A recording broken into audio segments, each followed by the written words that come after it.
banting-banting harga ke bawah, iPhone harganya juga terlalu tetap selalu di atas. Nggak masalah, nggak ada. Yang Vivo-nya juga terjual, yang handphone merek yang keluaran iPhone pun juga terjual dengan harga yang tinggi. Sama juga. Halo Sobat Bisnis. Pada kesempatan kali ini saya akan sedikit bercerita dengan teman-teman semua. Bagaimana pembentukan harga itu terjadi di suatu pasar. Kalau waktu di zaman kuliah dulu, kita belajar hukum permintaan satu harga itu terbentuk dari adalah supply and demand. Di mana jika permintaan tinggi berarti harga pun ikut naik menjadi tinggi. Ketika harga permintaan turun berarti harga barang pun juga ikut menurun. Tapi itu hanya terbatas pada sebuah teori, teman-teman. Contohnya, waktu pada saat corona terjadi, saya selaku pedagang merasakan di situ permintaan udah sangat-sangat turun dari biasanya. Tetapi harga barang yang saya terjual belikan malah naik. Berarti ini tidak cocok dengan teori yang terjadi. Terus ada lagi sedikit cerita tetangga saya yang berjualan cabai di pasar, cabai bumbu giling atau cabai yang udah digiling itu. Dia menjual dengan harga yang paling tinggi dari rata-rata pasaran orang lain yang berjualan dengan pedagang sejenisnya. Dan dia pun selalu mengaku kepada para calon pembeli kalau cabai dagangannya itu adalah harganya yang paling mahal yang ada di pasar. Tetapi tokonya paling ramai dicari orang. Jadi kalau misalnya kita masih berpikir kalau misalnya barang dagangan kita laku dicari oleh pembeli, berarti kita harus menurunkan sesuatu harga. Tapi kalau kita balik lagi, kita flashback lagi, seperti dari cerita saya yang kemarin, kita bermain dengan harga yang sangat tipis, yang penting putarannya tinggi. Itu tuh kalau misalnya dengan dunia realnya yang terjadi di pasar-pasar tradisional yang saya jalanin ini, itu semuanya tidak mungkin. Karena kalian akan terjadi yang namanya bangkrut. Kalau tidak, kalian pasti akan meminjam uang lagi ke bank masing-masing. Jadi, bagaimana suatu harga itu terjadi? Membentuk suatu harga. Kalau kalian bertanya sama saya akan bilang kalau suatu harga barang yang kita jual itu barang komoditas atau barang material atau barang kebutuhan spesifik lainnya, harga itu terbentuk dari toko yang menentukan sendiri. Seperti misalnya saya sebagai seorang penjual menentukan harga barang dagangan saya sendiri, itu berasal dari pikiran dan kebutuhan saya sendiri. Jadi saya tidak memakai rata-rata berapa pasaran harga yang telah dijual orang lain. Contohnya aja dengan produk-produk yang bervarian. Contohnya misalnya kayak gadget, di mana di saat merek lain kayak Vivo lagi banting-banting harga ke bawah, iPhone harganya juga terlalu tetap selalu di atas.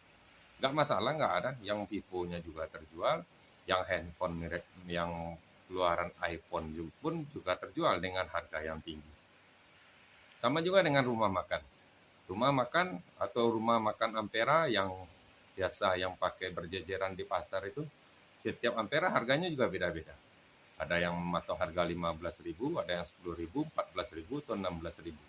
Jadi kalau misalnya masih ada teman-teman para pedagang yang berpikir kalau harga itu supaya dagangan kita laris, kita harus jualnya murah. Berarti ini salah. Itu hanya persepsi yang ada dalam pikiran yang membuat diri kita sendiri yang menjadi ketakutan ketika memulai suatu usaha. Karena dari toko A, toko B, dan toko C, jika mereka berjualan pakaian atau menjual kain dengan barang yang sama, harganya pasti berbeda-beda. Walaupun ada yang bedanya sedikit, ada yang bedanya terlalu besar, dan juga ada lagi harganya yang beda jauh di bawah. Itu harga yang dibentuk bukan tergantung kepada permintaan dan supply and demand. Jadi kalau teori ekonomi yang kalian pakai dalam satu perdagangan atau kalian berusaha, berarti kalian nanti akan di mana kalian pasti akan bertemu namanya dengan pusing. Jadi uang yang kalian kelola, barang yang kelola dengan kebutuhan kalian sendiri, itu akan terjadi namanya kalian pusing sendiri namanya. Karena setiap orang itu punya kebutuhannya berbeda-beda, guys.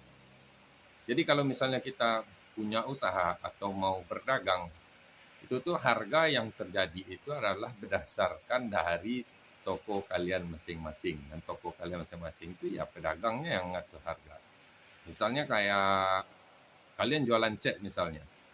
Cat merek yang sama dengan toko yang berbeda itu harganya pasti berbeda. Ada yang selisihnya 5.000, ada yang selisihnya 2.000, bahkan ada yang bisa selisih 10.000. Tapi masalahnya orang kan terlalu banyak berpikir. Kalau kita mau toko dagangan kita laris, kita harus banting-banting harga.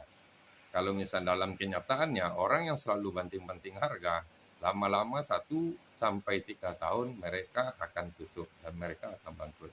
Jadi, para sobat bisnis, jadi kalau misalnya Anda kalian yang baru mau coba-coba buka usaha atau bikin dagang kecil-kecilan dengan penghasilan yang ada dengan modal yang ada. Jadi jangan terlalu ragu. Misalnya kalau misalnya kalian bertanya sama saya ketika saya awal-awal dulu berdagang. Misalnya saya dulu sebagai pedagang material bangunan dan mesin-mesin perlengkapan rumah tangga. Misalnya saya mau jual mesin bor. Berapa harga satu mesin bor? Teman-teman saya yang lain sepanjang pasar itu menjual dengan harga sekitar 250.000. Kita taruh aja ya 250.000. Tapi saya bisa jual di atas 300.000. Tapi ketika orang nawar, pokoknya saya jualnya di atas harga pasaran. Tapi langganan saya rame loh. Jadi saya pun mencari langganan bukan dengan membuat dengan menjatuhkan harga. Tapi kalau kita mau cari langganan, mencarikan omset, berarti kita harus memainkan yang namanya itulah pelayanan dalam jual beli. Jadi para sobat bisnis, jika kalian mau berdagang, masalah harga kalian jangan ragu. Rezeki kalian itu sudah ada yang ngatur. Mau rezeki kalian murah, bukan dagangan, maksud saya bukan karena harga dagangan kalian yang murah ya kalian bisa punya rezeki dalam perdagangan. Atau bukan karena tempat kalian bagus, kalian bisa menguasai pasar. Tidak, ternyata setiap kita berdagang itu rezekinya udah yang ngatur. Berarti Tuhanlah yang membawa calon pembeli itu ke tempat kita dan melunakkan hatinya ketika mereka mau berbelanja dengan kita. Jadi para sobat bisnis tetap semangat, jangan ragu-ragu. Jika kalian sudah punya ide, sudah punya rencana, jika masih ragu dengan harga, laksanakan saja. Cukup hitung kebutuhan Anda per bulan dan bagi kira-kira satu hari kalian punya omset berapa. Misalnya kebutuhan pribadi teman-teman bisnis di sini adalah Rp500.000 setiap harinya. Jadi kalau kita rata-rata perdagangan kita itu hanya mencapai sekitar 2 juta atau 1 sampai 2 jutaan per hari, ya berarti teman-teman harus bisa memainkan gimana pas hari kita tutup toko kita mendapatkan uang 500.000. Kalau masalah harga, jangan pakai persen-persen. Kalian patok aja, cari keuntungan semaksimal mungkin. Yang penting jangan sampai calon pelanggan kalian itu lari, dan jangan sampai calon langganan kalian itu, calon pembeli itu mempunyai kesan buruk tentang Anda.